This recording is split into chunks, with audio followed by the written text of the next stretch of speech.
All right, y'all, welcome back to the channel. It's your boy Goods, XY, Big Z.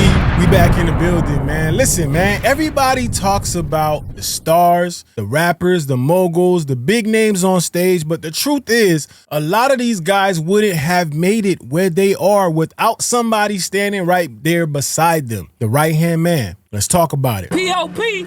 all the time. Listen, man, the right-hand man, that person who doesn't always get the spotlight but plays just as an important role. The one who's there through the highs, through the beefs, through the jail time, through everything. That's what classifies the right-hand man. So today, I'm giving you my top 5 right-hand men in hip-hop history. And listen, I know some of y'all gonna disagree with me, and that's cool. As a matter of fact, I want you to disagree. Yeah. So drop your list in the comments because I want to hear your top 5. But for now, here's mine, dog. Let's start with number 5, and we're going to work our way down to number 1. Spliff Star, Busta Rhymes' right-hand man, a.k.a. the energy guy, man. Spliff and Busta go back decades, man. They first linked in the late 80s, early 90s when Busta was the part of Leaders of the New School. As Busta's solo career started to take off, Spliff was right there with him. What makes Spliff so important is that he wasn't just the hype man. He helped define Busta's brand. I mean, let's be honest here. If you know and you've been around to see Busta Rhymes, you know if you ever seen Busta perform live, then you know Spliff isn't just in the background yelling random words and shit. The man is a performer in his own right. He and Busta bounce off of each other like a tag team, man. Spliff definitely brings ad-libs, timing, choreography, and the energy that matches Busta's wild animated style, which is not easy to do. And look, loyalty is everything here. When I was sick and I was dying, bro. And there was nobody there to take care of my bills and shit like that.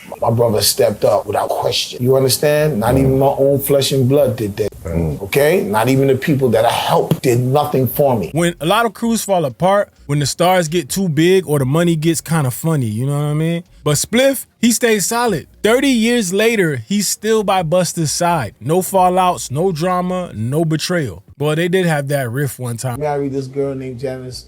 I had a big ass crush on. He married your girl. I'm short. I went and say, who he at? Right there, Busta was standing there. I was like,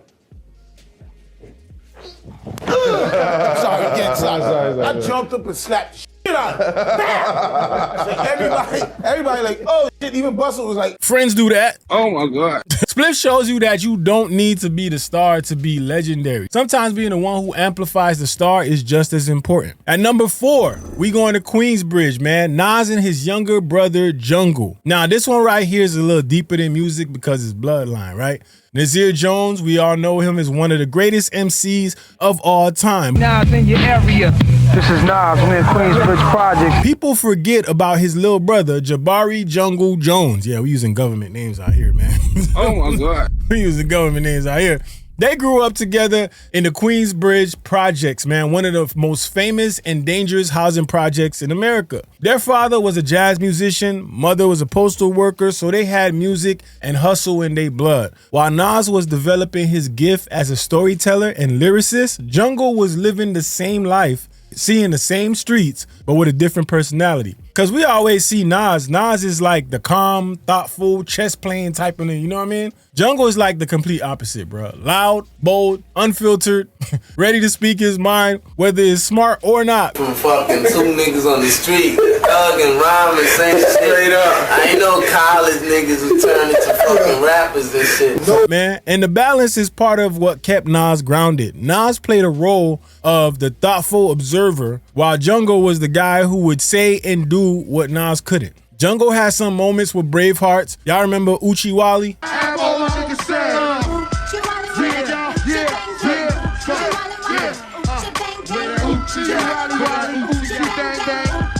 That was Jungle and the crew, dog. But he never chased being a superstar. His role was always family first, man. And through everything, the Jay-Z beef, the rise and fall of different crews, the business drama, Jungle never switched up. He's been by Nas's side his entire career. So no fallouts, no betrayal, just loyalty. At number 3, we got Memphis Bleek, man. This brother is from my building on the 3rd floor, you know? Alright. I'm not gonna reach out and go make a record with a whole bunch of established artists because that makes no sense. It's not true. It's not adding to the longevity of hip hop. Alright. You know what I mean? Bleek and Jay-Z's story is Brooklyn through and through, dog. Both from Marcy Projects. Both came up out of the same grind. Jay was older, already moving like a hustler in the streets, already building himself into a businessman. Bleek was like his younger brothers, somebody Jay looked out for and made sure was straight, and still doing that to this day. When Rockefeller Records was rising in the mid-90s, Bleek was right there. He was on Jay-Z's early albums, on stage with him, and eventually dropped his own projects. He had legit success too. Songs like Is That Your Chick with Missy Elliott or Do My with Jay. But let's be real, Bleek never reached superstar status. And a lot of people can say that because he was overshadowed by Jay-Z.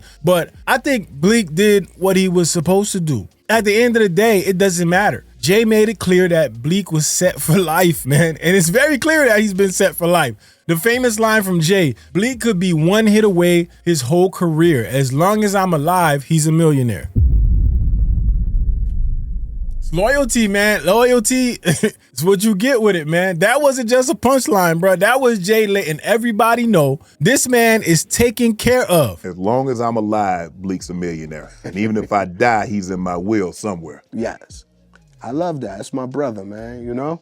I love it. And Bleek never disrespected that. He never tried to outshine Jay. He never turned his back on him. Through all the drama, the Dame Dash beef, Rockefeller breaking apart, Jay becoming a billionaire, Bleek stayed solid, man. To this day! I mean, if we talking about loyalty and knowing your role, Bleek is one of the most iconic right-hand men in the game. Now we going to number 2. We at number 2. We got Tony Yayo, man. Listen, man, this is Queens all the way, man. Yayo and 50 Cent grew up together, running in the same circles way before music made them stars. Now, Yayo was always seen as a street soldier, the wild card, the guy who wasn't afraid to go there, right? When G-Unit started blowing up in the early 2000s, Yayo was locked up. And most of the time, when somebody goes away, the crew just moves on without him. They never fucking forgot about me. That's why I love them. They like my brothers, because they could have fucking forgot about me. But 50, he turned Free Yayo into a brand. Burn the Rock the Mic tour, he got paid for every show that we did. He wasn't there physically, just to get rich or die trying. Same money that Banks got and Buck got, Yayo got. So by the time Yayo came home, after taxes and everything, he already had $1 million in his account.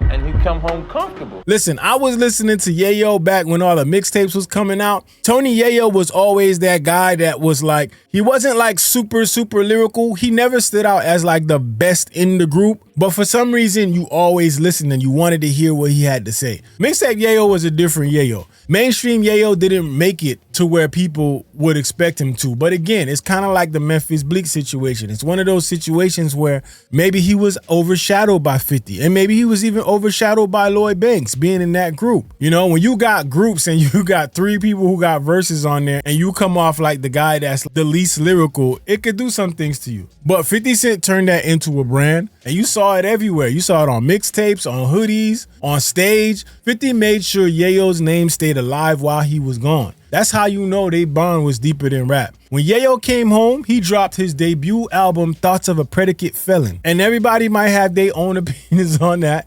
It wasn't a classic, but that wasn't really the point. His value wasn't in being the next superstar. It was being loyal day one that stood beside 50. And 50 has said it himself many times. Yayo is the one person he trusts completely. Y'all know this nigga don't trust nobody. Golly, man. No switch ups, no betrayal. Yayo has been with 50 from the sandbox to superstardom, and that's how it should be. All right, now, y'all ready? We going to number 1. We going to number 1. So far, y'all let me know in the comments how y'all feel about my list, if y'all agreeing so far or not. Maybe you're not, but I definitely want to hear what y'all top 5s are. Maybe I missed something. But at number 1, y'all know I had to give it to this legendary duo right here. The ultimate right-hand duo, Biggie and Lil Cease. This one is legendary, man. Christopher Wallace, Biggie Smalls, and James Lil Cease Lloyd. Cease wasn't just a crew member, bruh. He was like Biggie's little brother. Like, literally, you could see him as a little kid hanging out with Biggie, man. And I was on my way to school, and I was like, I said what's up to him, and he was like, what you doing? I said, I'm on my way to school. I was like, let me get $1 or something. Give me some candy when I get in school. He gave me like $2, and that was like my first, my first birth introduction of B.I.G. They grew up together in Brooklyn, and when Big started forming Junior Mafia, Cease was the first person he brought along. Big gave him opportunities that most kids could only dream of. Players Anthem and Crush on You was a huge record for Lil Cease. Baby face, I hope you're not, cause your thighs got me hot. Only one plan, that's the rise to the top. But here's the thing, man, it wasn't just music. Cease was always there, on stage, in videos, on tour buses, in the studio. Biggie trusted him in a way you don't see often in this industry. After Big passed, things get kind of crazy. There was tension between Cease, Junior Mafia, Lil Kim, especially around court cases. But that's a whole nother topic. But you can't erase the bond Big and Cease had while he was alive. That relationship was family, trust, loyalty. And that's why if we talking about right-hand man in hip-hop, Cease is at the top of the list for me, man. Now, y'all know we had to do an honorable mention, man. There's an honorable mention. I gotta give an honorable mention to Drake and Chubbs. What the hell? Listen, I got to. Listen, now this one's different from the others. They didn't grow up together. Cream had met Drake and introduced us to Drake. We didn't know him back then, so Cream was rapping and Drake was rapping. Drake was really good, you know? So when I first heard Drake, I was kind of like, you sure you want to embrace this like that? Because like, he's really good. But yeah, it's the best decision we ever made. And Chubbs became part of the OVO circle as Drake's career started to rise. But over time, he became Drake's protector. Basically his right-hand man. Drake, everywhere Drake is, Chubbs is there. I mean, in every photo you see, he's there. And let's keep it real. It's easy to be loyal when everything is good, but loyalty gets tested when things fall apart. And the reason why I'm giving him honorable mention is because Drake just went through one of the worst beatdowns we've ever seen in a rap battle. Courtesy of Kendrick Lamar. But through all of that, Chubbs never wavered. He stood tall. Well, he stood. You gonna make a nigga bring back Puff. Let me see if Chubbs really crashed something. He didn't switch up, and we got to give him credit for that. No betrayals, no disloyalty. He did what he could. That's why it's honorable mention. But the man is just playing his role at the end of the day, and we got to give them the honorable mention because he has stuck by his side. Now, honestly, ain't nowhere else for him to go. But if we gonna say that, we could have said that about some of the other people on this list. So we gonna keep it fair, man. In today's hip hop where loyalty is rare, man, Chubbs deserves to be recognized in this honorable mention. So there's my list, man. Spliff Star, Jungle, Bleek, Yayo, and Cease at number 1, with Drake and Chubbs as an honorable mention. Now, listen, I know a lot of y'all gonna disagree with me, and maybe I missed some shit, and that's the whole point. Who is in your top 5? Did I miss something? Did I miss Snoop and Daz, Ross and Gunplay, Havoc and Prodigy? Let me know. Drop your top 5 comments. Let's debate it. Let's talk about it. It's your boy Goods, BigZoeTV. Let's go. Niggas said them bad, but somebody gotta do it. Got my foot up on the gas, but somebody gotta do it.